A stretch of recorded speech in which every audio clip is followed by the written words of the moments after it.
Good morning everyone, how's it going? So I've had a nice few days rest here at the Big Berry campground in Primostek. Thank you very much for hosting me. And it's time to hit the road again. So I am heading to a place called Brestanica. It's about a 70-kilometre cycle ride.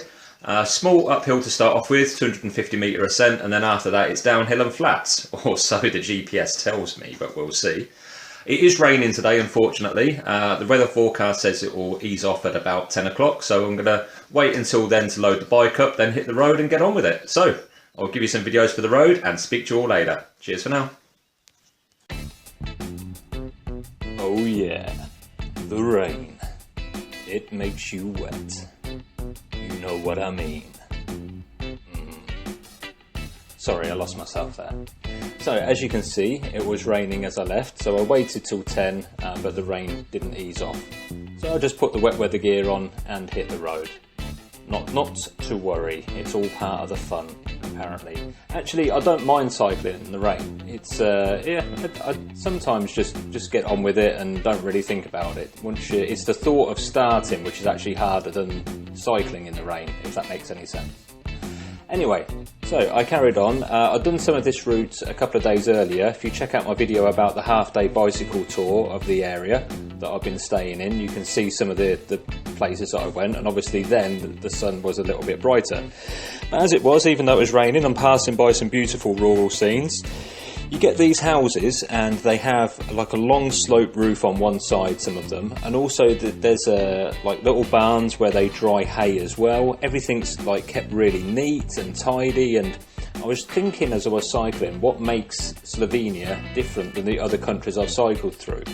And I think there's 2 or 3 things which are immediately apparent. So the first one is that there's no rubbish. So in the other countries that I've cycled through, Greece, Albania, Montenegro, blah blah blah, there's always rubbish floating around the countryside. There's plastic bottles or plastic or empty tins or cans, and in Slovenia there's just really isn't that. And on the roadside there's plenty of places where you can do recycling, so you can see there's a little bin on the side here. Plenty of places to recycle, so Slovenia is a very, very neat and tidy country.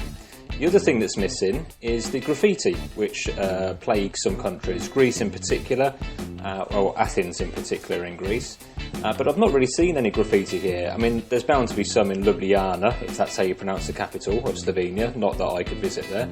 But yeah, there's just none here, so I'm just left with the impression of things looking neat, tidy, orderly, and it's like people take pride in things.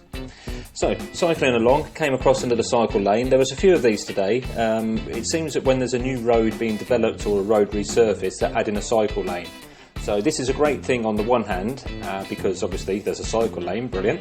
But on the other hand, it does give a disconnected network of cycle lanes. So this might only last for a kilometre and then it will finish. But, you know, 10 out of 10 for effort. I'd like to see more of these. I think it should be a law that if you're going to resurface or make a new road, there should have to be a cycle lane there. I think it only makes sense to get people out of cars and cycling. And that's, you know, it just makes sense, doesn't it? Of course it does. So, obviously, as you can see now, it stopped raining. So it was off with the wet weather gear and dry out a little bit in the sun. And pedalling along, you never really know what you're going to see next.